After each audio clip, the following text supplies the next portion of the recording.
स्वागत है आपका इंफ्रा गाइड में। आज के इस वीडियो में हम लोग बात करने जा रहे हैं उत्तर प्रदेश राज्य के निर्माणाधीन और प्रस्तावित 10 मेगा प्रोजेक्ट्स के बारे में। जैसा कि आपको पता है कि उत्तर प्रदेश राज्य सरकार का लक्ष्य है कि 2027 तक यूपी के नॉमिनल जीडीपी को कुल $1 ट्रिलियन की इकोनॉमी बनाया जाए और इस लक्ष्य को प्राप्त करने के लिए यूपी के वर्तमान मुख्यमंत्री श्री योगी आदित्यनाथ द्वारा काफी तेज गति से कार्य भी किया जा रहा है। और इसी लक्ष्य को प्राप्त करने के लिए उत्तर प्रदेश में बहुत सारे छोटे व बड़े परियोजनाओं के निर्माण को प्रस्तावित किया गया है या तो इनका निर्माण कार्य वर्तमान में किया जा रहा है। तो आज के इस वीडियो में इन्हीं परियोजनाओं में से 10 महत्वपूर्ण परियोजनाओं के बारे में चर्चा करने वाले हैं जो कि यूपी के जीडीपी को $1 ट्रिलियन की इकोनॉमी बनाने में अपना महत्वपूर्ण योगदान देने वाला है। आपसे रिक्वेस्ट है कि वीडियो पसंद आए तो लाइक करें और चैनल को सब्सक्राइब करना बिल्कुल ना भूलें।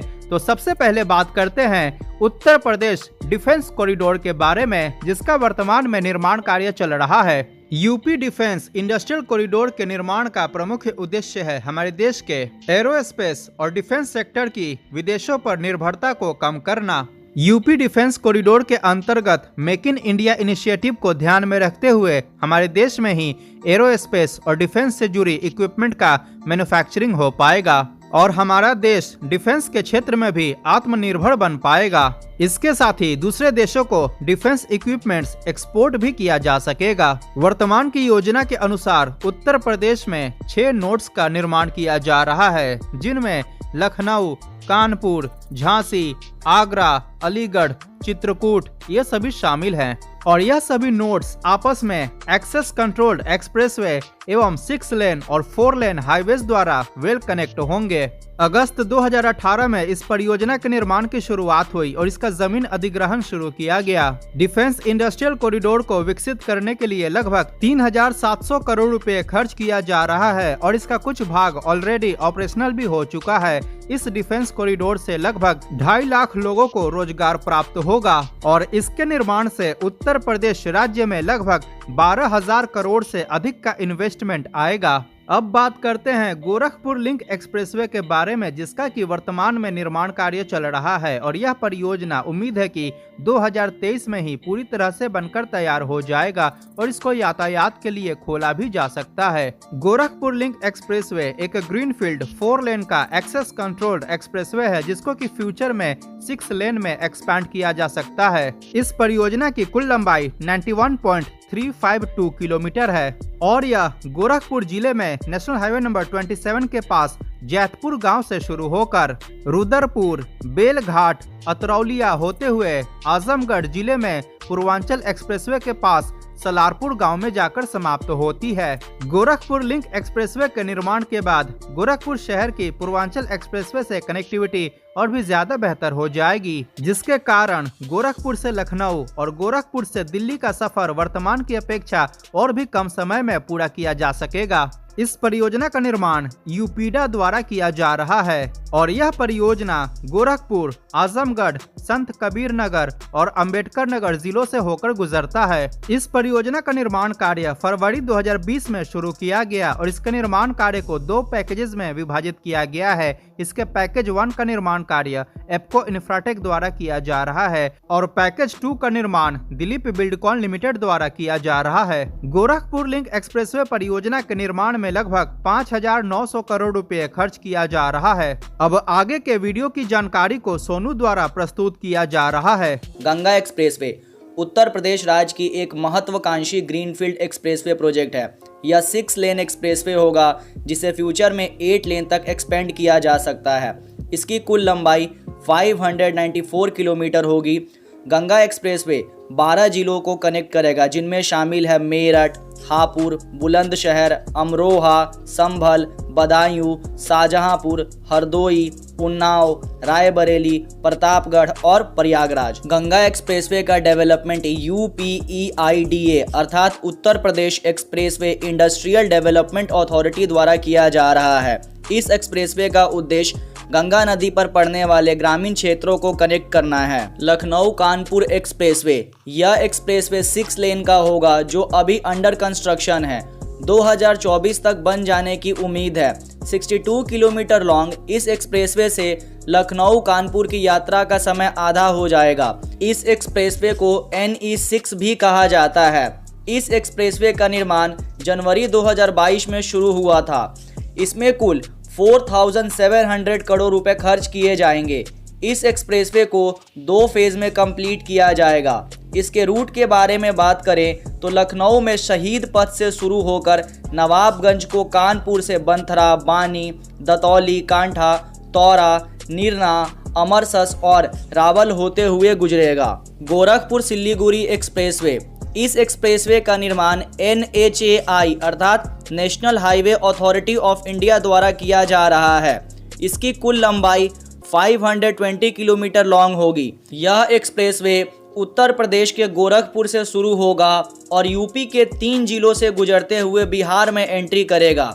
इसके बाद बिहार के 9 जिलों से गुजरते हुए बंगाल में प्रवेश करेगा। यह 4 लेन एक्सप्रेसवे होगा और इसे 2025 तक कंप्लीट कर लिया जाएगा।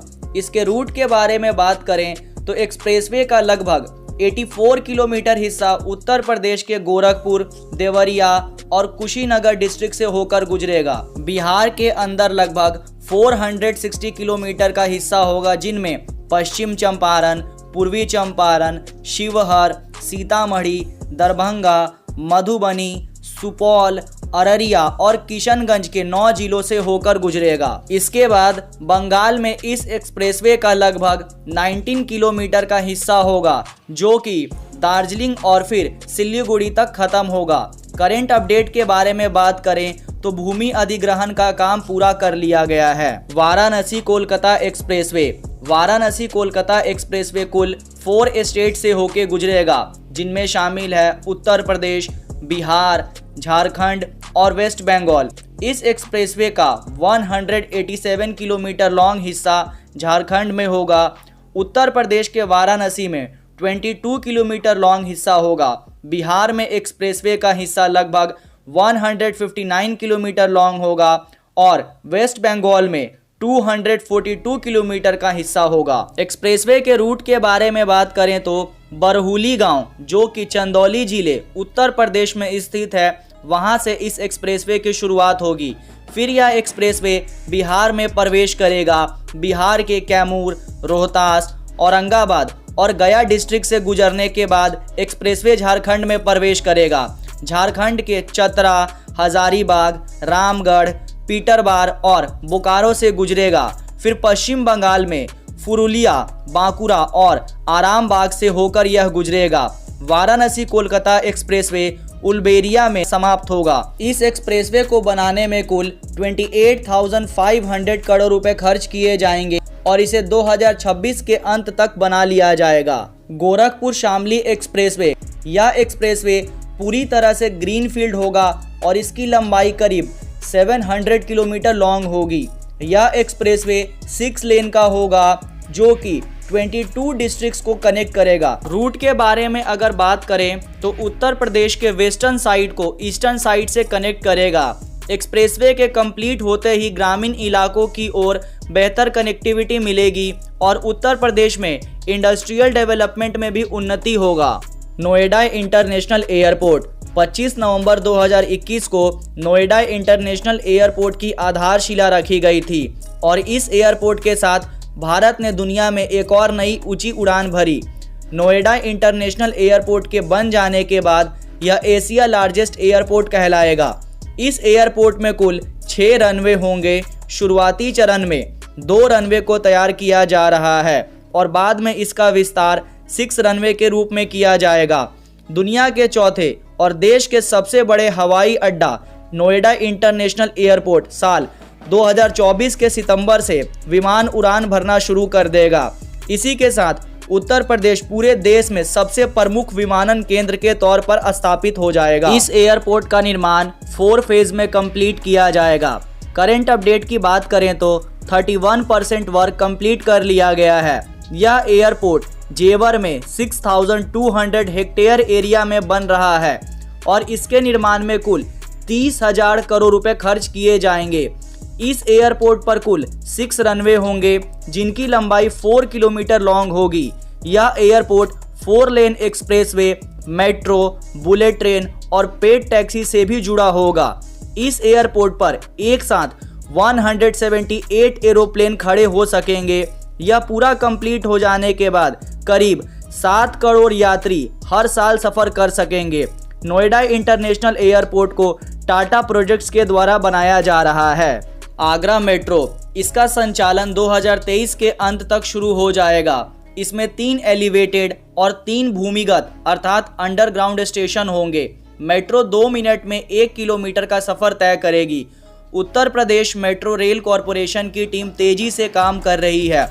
अधिक जानकारी के बारे में बात करें तो आगरा मेट्रो प्रोजेक्ट की लागत 8,369 करोड़ रुपए है। इसमें 30 किलोमीटर लॉन्ग ट्रैक बिछाया गया है। कुल 27 स्टेशन होंगे, जिनमें 20 एलिवेटेड होंगे और 7 अंडरग्राउंड। सिकंदरा तिराहा से ताज पूर्वी मेट्रो तक पहला कॉरिडोर 14 किलोमीटर और आगरा कैंट रेलवे स्टेशन से कालिंदी बिहार तक दूसरा कॉरिडोर 16 किलोमीटर लॉन्ग होगा। राम मंदिर का निर्माण कार्य जोरों पर चल रहा है। मंदिर का अब तक 50% कार्य पूरा हो चुका है। मंदिर के प्रथम तल में कुल 14 दरवाजे लगाए गए हैं। प्रथम तल पर गर्भगृह है, जहां रामलला विराजमान किए जाएंगे। मंदिर के गर्भगृह में 160 स्तंभ लगेंगे, जो मंदिर का आधार होगा। मंदिर की पहली मंजिल में 132 स्तंभ लगेंगे और दूसरी मंजिल पर 74 स्तंभ लगाए जाएंगे।